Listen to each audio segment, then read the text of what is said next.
1. Latar belakang Muhammadiyah. Pada tanggal 8 Zulhijjah 1330 Hijriah atau 18 November 1912, Muhammadiyah didirikan oleh Kiai Ahmad Dahlan sebagai gerakan pembaruan Islam di Indonesia, sebagai organisasi kedua terbesar setelah Nahdlatul Ulama. Muhammadiyah memiliki tujuan untuk menegakkan dan memuliakan agama Islam sehingga terwujudnya masyarakat muslim yang sejati. 2. Faktor berdirinya Muhammadiyah di Indonesia.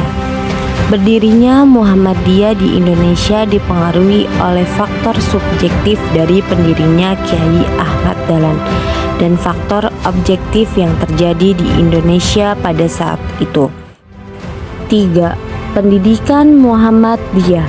Pendidikan Muhammadiyah merupakan salah satu hasil tajdid dari Kiai Ahmad Dahlan untuk menyelamatkan rakyat pribumi dari kemunduran beragama, kebodohan, dan penindasan pemerintahan Belanda.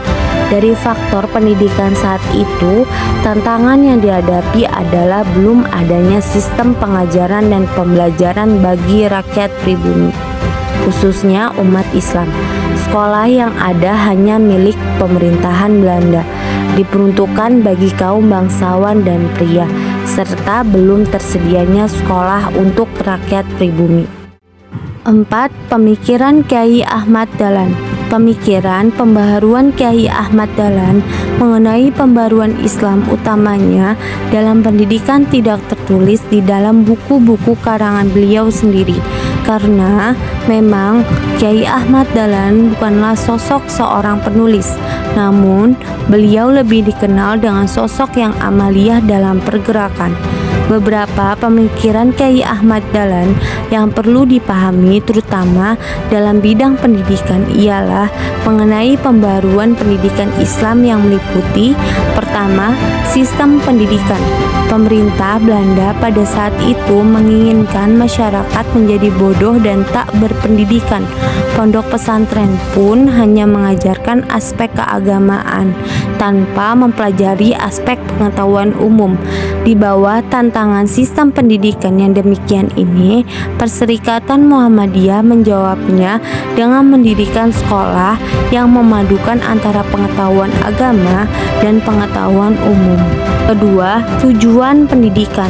Tujuan pendidikan menurut Kiai Ahmad Dahlan sebagaimana diungkap dalam bukunya Suwito dan Fauzan bahwa tujuan pendidikan untuk membentuk manusia yang alim dalam ilmu agama, berpandangan luas dengan memiliki pengetahuan umum dan siap berjuang mengabdi untuk Muhammadiyah dalam menyantuni nilai-nilai keutamaan dalam masyarakat. Ketiga, materi pembelajaran.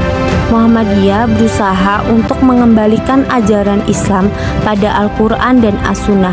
Materi-materi pelajaran yang disampaikan meliputi beberapa pembahasan, yakni 1. Akidah, 2. Ibadah, 3. Akhlak, 4. Muamalah, 5. Ilmu pengetahuan umum. Keempat, metode pembelajaran. Pengajaran teologi Al-Ma'un disampaikan secara berulang-ulang hingga murid-muridnya merasa bosan dan menanyakan maksudnya kepada Kiai Ahmad Dahlan. Kemudian beliau menyuruh para muridnya untuk mencari anak yatim yang kemudian didapatinya oleh para muridnya. Dari peristiwa pengajaran yang dilakukan Kiai Ahmad Dahlan tersebut memiliki makna bahwa pengajaran agama itu dihafalkan, didalami, dan dipraktekkan. Kelima, dari data yang diperoleh Republika, jumlah lembaga pendidikan yang dimiliki Muhammadiyah mencapai lebih dari 10.000, tepatnya 10.381.